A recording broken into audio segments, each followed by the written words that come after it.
নমস্কার বন্ধুরা, কেমন আছো? আশা করি তোমরা সবাই ভালো আছো। আজকের ভিডিওতে আমি তোমাদের দেখাবো 40 সাইজ এয়ার হোস্টেস ব্রা কাট ব্লাউজ কাটিং।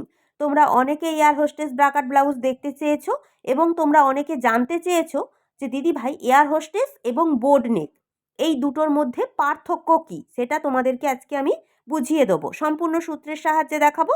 চলো তাহলে দেখে নিই।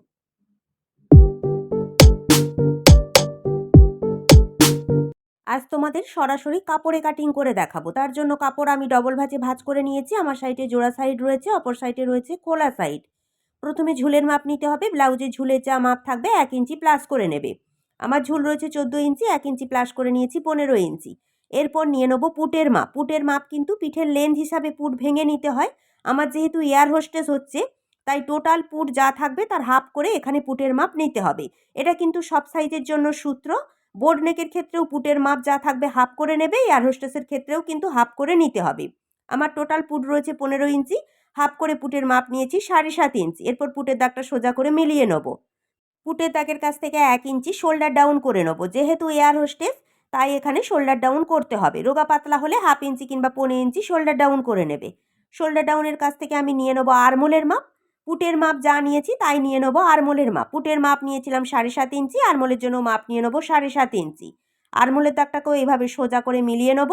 সাইডের দাগটাকেও এইভাবে দেখো সোজা করে মিলিয়ে নেব। এই দাগের ওপরে নিতে হবে ছাতির মাপ। ছাতির 1/4, ছাতি যা থাকবে তাকে 4 দিয়ে ভাগ করতে হবে। এটাই সূত্র সব সাইজের জন্য। আমার ছাতি রয়েছে 40 ইঞ্চি, 4 দিয়ে ভাগ করলে হয় 10 ইঞ্চি। এরপর আরও এক্সট্রা 1.5 ইঞ্চি কিংবা 2 ইঞ্চি নিতে হবে সেলাই কাপড়, যেটা ভেতরে থেকে যাবে।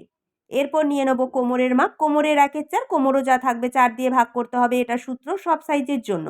আমার কোমর রয়েছে 34 ইঞ্চি, তাকে 4 দিয়ে ভাগ করলে হয় 8.5 ইঞ্চি। প্রথমে নিয়ে নেব 8.5 ইঞ্চি। 1 ইঞ্চি পেছন পাটে টেকিংয়ের জন্য, আরও এক্সট্রা 1.5 ইঞ্চি কিংবা 2 ইঞ্চি সেলাই কাপড়, যেটা ভেতরে থেকে যাবে। এরপর দাগ দুটো সোজা করে মিলিয়ে নেব। এরপর দেখো এই কোণ থেকে 1 ইঞ্চিতে একটা দাগ দিয়ে পেছন পাটের আরমোলের শেপটা দিয়ে নেব। তোমরা কিন্তু হালকা হাতে এইভাবে আরমোলের শেপটা দিয়ে নেবে। সাইড থেকে পুটের চওড়া নিয়ে নেব 4 ইঞ্চি। এরপর পেছন গলার লম্বা নিতে হবে। এয়ার হোস্টেসের ক্ষেত্রে পেছন গলা তোমরা কতটা রাখবে আর বোর্ড নেকের ক্ষেত্রে কতটা রাখবে? 3 ইঞ্চি থেকে আমাদের শুরু হচ্ছে বোর্ড নেক, বোঝা গেল? আর 1 ইঞ্চি পর্যন্ত আমাদের নাবানো হয় যখন আমাদের গলায় কলার হয়। কলারের গলা করতে গেলে 1 ইঞ্চি পর্যন্ত নাবাতে হয়।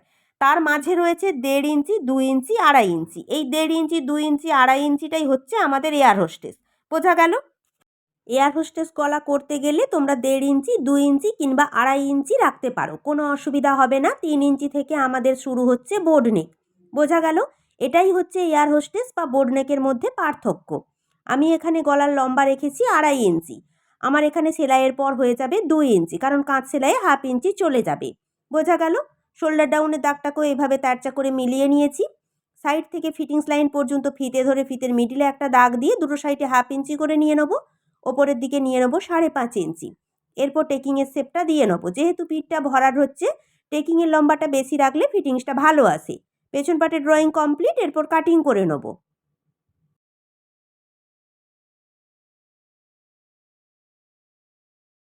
পেছন পাট কাটিং করে নিয়েছি। এরপর সামনের পাট কাটিং করার জন্য লাইলিন কাপড় ডবল ভাঁজে ভাঁজ করে নিয়েছি। আমার সাইডে জোড়া সাইড রয়েছে, অপর সাইডে রয়েছে খোলা সাইড। আমার সামনের পাটে হুক হবে, জোড়া সাইড রয়েছে, কোনো অসুবিধা নেই, পরে কাটিং করে নেব। প্রথমে সাইড থেকে 2 ইঞ্চি কাপড় এক্সট্রা নিয়ে নেব। এই 2 ইঞ্চি কম্পালসারি, সব সাইজের জন্য তোমরা নিতে পারো সরাসরি যখন কাপড়ে কাটিং করবে। এরপর দাগটা এইভাবে সোজা করে মিলিয়ে নেব। এরপর দেখো এই যে 2 ইঞ্চিতে দাগ দিয়েছিলাম, এই দাগ বরাবর পেছন পাটটা এইভাবে সমান করে বসাতে হবে। নিচের দিকে লাইলিন কাপড় কিছুটা বেশি রাখবো। এরপর পেছন পাট বরাবর সাইড পর্যন্ত ড্রয়িং তুলবো, নিচের দিকটা খোলা রাখবো। দেখো তাহলে সাইড বরাবর ড্রয়িং তুলে নিয়েছি। এরপর পেছন পাটটা সরিয়ে নেব। নিচের দিকটা দেখো খোলা রয়েছে। প্রথমে আরমোলের কাছে একটা বক্স করে সামনের পাটের আরমোলের শেপটা দিয়ে নিতে হবে। যেহেতু এয়ার হোস্টেস, এখানে কিন্তু তালপাট কাটিং করতে হবে। এই কোণ থেকে ফিতে ধরে ভেতর দিকে নিয়ে নেবো 1 ইঞ্চি। নেওয়ার পর দাগটা মিলিয়ে নেবো। এরপর এই দাগ একেবারে পুটের দাগের সাথে সোজা করে মিলিয়ে নেবো। এরপর এই কোণ থেকে 1 ইঞ্চি নিয়ে সামনের পাটের আরমোলের শেপটা দিয়ে নেবো। এইভাবে তোমরা তালপাটটা কাটিং করে নেবে। এরপর পুটের চওড়া নিতে হবে। আমি পেছন পাট বরাবর পুটের চওড়ার দাগটা দিয়ে নিয়েছি। তোমরা যদি না দাও 2 ইঞ্চি ছাড় দেওয়ার পর পুটের চওড়া নিয়ে নেবে। এরপর সামনের গলার লম্বা যা থাকবে তার সাথে হাফ ইঞ্চি প্লাস করে সামনের গলার লম্বা নিয়ে এখানে বক্স করে সামনের গলার শেপটা দিয়ে নেব। এরপর ওপর থেকে নিয়ে নেব পয়েন্টের মাপ। পয়েন্টের যা মাপ থাকবে তার সাথে 2 ইঞ্চি প্লাস করতে হবে, এটা কম্পালসারি, সূত্র সব সাইজের জন্য। আমার পয়েন্ট রয়েছে 10.5 ইঞ্চি, 2 ইঞ্চি প্লাস করে নিয়েছি 12.5 ইঞ্চি। এটা হয়ে যাবে পয়েন্টের লম্বা। এরপর নিতে হবে পয়েন্টের চওড়া। পয়েন্টের চওড়ার মাপ ছাতির 1/10, ছাতি যা থাকবে তাকে 10 দিয়ে ভাগ করতে হবে। এটাই সূত্র, এটাই কম্পালসারি সব সাইজের জন্য। আমার ছাতি রয়েছে 40 ইঞ্চি, তাকে 10 দিয়ে ভাগ করলে হয় 4 ইঞ্চি। একেবারে ধার থেকে দেখো এক্সট্রা যে 2 ইঞ্চি নিয়েছিলাম ওখান থেকে ফিতে ধরে আমি মাপ নিয়ে নেবো 4 ইঞ্চি। বোঝা গেল? এখানে যা মাপ নিয়েছি ঠিক একই মাপ আরও একবার নিতে হবে। ঠিক এই যে দাগটা দিয়েছি এই দাগের কাছ থেকে আরও একবার নিয়ে নেবো 4 ইঞ্চি। ছাতিকে 10 দিয়ে ভাগ করার পর যা মাপ আসবে তোমরা দুবার এইভাবে নিয়ে নেবে ডবল করে। এরপর সাইডে আরও 1/2 ইঞ্চি নিয়ে নেবো সেলাইয়ের জন্য। এরপর দাগটা এইভাবে সোজা করে মিলিয়ে নেবো। এরপর দেখো গলার কাছ থেকে ওপরের দিকে নিয়ে নেবো 1 ইঞ্চি, সামনের পাটের আরমোলের শেপের কাছ থেকে ভেতরের দিকে 2.5 ইঞ্চি। 1 ইঞ্চি 2.5 ইঞ্চি কম্পালসারি। এরপর দাগ দিয়ে এইভাবে মিলিয়ে নেবো। এরপর দেখো এই দাগের কাছ থেকে ফিতে ধরে একেবারে ধার থেকে ওপরের দিকে নিয়ে নেবো 1.5 ইঞ্চি। এই দাগের কাছ থেকেও ওপরের দিকে নিয়ে নেবো 1.5 ইঞ্চি। দুটো সাইডে 1.5 ইঞ্চি কম্পালসারি সব সাইজের জন্য। এরপর এই দাগের ওপরে ফিতে ধরে ফিতের মিডিলে একটা দাগ দিয়ে নেবো। নেওয়ার পর দুটো সাইডে 1.5 ইঞ্চি মিডিলের দাগের সাথে এইভাবে তেরচা তেরচা করে মিলিয়ে নেবো। এরপর এখানে যে কোণ রয়েছে হালকা করে রাউন্ড শেপে শেপটা দিয়ে নেবো। এখানে যে গলার শেপ দিয়েছি গলার শেপে 2 ইঞ্চি দাগের কাছ থেকে বাইরের দিকে নিয়ে নেবো 1 ইঞ্চি, এটাও কিন্তু কম্পালসারি। এরপর 1 ইঞ্চি নিচের 1.5 ইঞ্চি এভাবে মিলিয়ে নেবো। 1 নম্বর পার্ট রেডি। এটা কিন্তু অরিজিনাল মাপ, কোনো কিছু আর বাড়ানোর দরকার নেই। এরপর এই দাগের কাছ থেকে নিচের দিকে নিয়ে নেবো 4 ইঞ্চি। অপর সাইডেও দাগের কাছ থেকে নিচের দিকে নিয়ে নেবো 4 ইঞ্চি। এরপর দাগটা সোজা করে মিলিয়ে নেবো। সাইডের দাগটাও সোজা করে মিলিয়ে নেবো। এই দাগের কাছ থেকে নিচের দিকে নিয়ে নেবো 1 ইঞ্চি, নিচের দাগের কাছ থেকে ওপরের দিকে নিয়ে নেবো 1/2 ইঞ্চি, এই দাগের নিচের দিকে নিয়ে নেবো 1/2 ইঞ্চি। নেওয়ার পর দাগগুলো দেখো এইভাবে মিডিলের দাগের সাথে মিলিয়ে নেবো। নিচের দাগটা এইভাবে হাত দিয়ে শেপ দিয়ে নেবো। 2 নম্বর পার্টের মিডিলে টেকিং দিতে হবে, তার জন্য মিডিলে একটা দাগ দিয়ে নেবো। দাগের দুটো সাইডে 1/2 ইঞ্চি করে নিয়ে নেবো। নেওয়ার পর টেকিংয়ের শেপটা দিয়ে নেবো। এটা হয়ে গেল 2 নম্বর পার্ট। এটাও কিন্তু অরিজিনাল মাপ। তাহলে বুঝতে পেরেছো দুটো পার্ট আমাদের রেডি হয়ে গেছে। এরপর সাইডে যে পার্টটা দেখতে পাচ্ছ এটা হয়ে গেল 3 নম্বর পার্ট। এরপর দেখো 2 নম্বর পার্টের যে নিচের দিকে 1/2 ইঞ্চি নামিয়েছিলাম ওখান থেকে সাইড পর্যন্ত স্কেল সোজা করে না ধরে হালকা তেরচা করে এইভাবে মিলিয়ে নিতে হবে। এরপর দেখো এই যে দাগ দিয়েছি দাগের কাছ থেকে নিচের দিকে নিয়ে নেবো 4 ইঞ্চি। 14 ইঞ্চি ঝুলের জন্য বেল্টের চওড়া নিতে হবে 4 ইঞ্চি। দুটো সাইডেই 4 ইঞ্চি নিয়ে দাগটা সোজা করে মিলিয়ে নেবো। এরপর পেছন পাটটা একেবারে সাইড পর্যন্ত বসিয়ে কোমর বরাবর দাগ দিয়ে নেবো। নেওয়ার পর দাগগুলো এইভাবে সমান করে মিলিয়ে নেবো। একটু ভালো করে দেখলেই তোমরা বুঝতে পারবে। এটা হয়ে গেল 4 নম্বর পার্ট। 2 নম্বর পার্টে যে শেপ দিয়েছি এটা হয়ে যাবে 4 নম্বর পার্টের শেপ। চলো তাহলে সামনের পার্টের 4টে পার্ট আমাদের রেডি হয়ে গেছে, সম্পূর্ণ অরিজিনাল মাপ।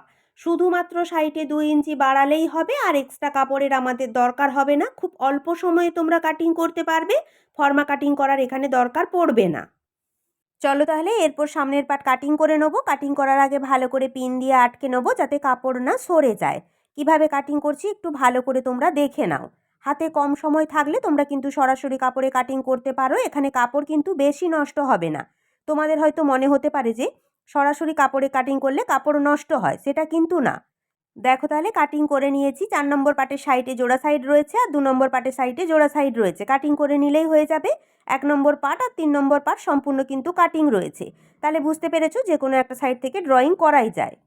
এরপর দেখো হাতা কাটিং করার জন্য কাপড় 4 ভাঁজে ভাঁজ করে নিয়েছি। আমার সাইডে জোড়া সাইড রয়েছে, অপর সাইডে রয়েছে খোলা সাইড। হাতার ঝুলের মাপ নিতে হবে। ঝুলের যা মাপ থাকবে তার সাথে 1 ইঞ্চি কিংবা 2 ইঞ্চি প্লাস করতে হবে। এরপর দাগটা মিলিয়ে নেবো। এই দাগের কাছ থেকে নিচের দিকে নিয়ে নেবো 3 ইঞ্চি। এই দাগটাও সোজা করে মিলিয়ে নেবো। এই দাগের ওপরেই কিন্তু চওড়ার মাপ নিতে হবে। তার জন্য পুটের কাছ থেকে ফিতে ধরে ফিটিংস লাইন পর্যন্ত এইভাবে আরমোলের মাপটা নিয়ে নেবো। যা মাপ আসবে তাই নিয়ে নেবো। সাইডে আরও এক্সট্রা 1.5 ইঞ্চি কিংবা 2 ইঞ্চি নিয়ে নেবো, যেটা বডি পার্টের সাথে নিয়েছিলাম। হাতের মুহুরি যা থাকবে তার হাফ করে মুহুরির মাপ নিতে হবে। আরও এক্সট্রা 1.5 ইঞ্চি কিংবা 2 ইঞ্চি নিতে হবে সেলাই কাপড়। এরপর দাগ দুটো মিলিয়ে নেবো। এই দাগের ওপর ভেতর দিকে নিয়ে নেবো 1.5 ইঞ্চি। নেওয়ার পর হাতার শেপটা দিয়ে নেবো। শেপের মিডিল থেকে নিয়ে নেবো 1/2 ইঞ্চি। নেওয়ার পর হাতার তালপাটের শেপটাও দিয়ে নেবো। হাতার ড্রয়িং কমপ্লিট। এরপর কাটিং করে নেবো। দেখো তাহলে হাতা কাটিং করে নিয়েছি, সম্পূর্ণ ব্লাউজ কাটিং করা কমপ্লিট হয়ে গেছে। এরপর লাইলিন কাপড় বসিয়ে মেন ব্লাউজের কাপড় কাটিং করে নিলেই কিন্তু হয়ে যাবে। সূত্র একই থাকবে। এই সূত্র ধরে তোমরা যে কোনো সাইজের জন্য কিন্তু কাটিং করতে পারবে, শুধুমাত্র তোমাদের মাপেরই পরিবর্তন হবে। চলো তাহলে আজকের ভিডিও এই পর্যন্ত। যদি ভিডিও ভালো লেগে থাকে অবশ্যই লাইক দিও, চ্যানেলটিকে সাবস্ক্রাইব করে আমার পাশে থেকো। তোমরা ভালো থেকো। নমস্কার।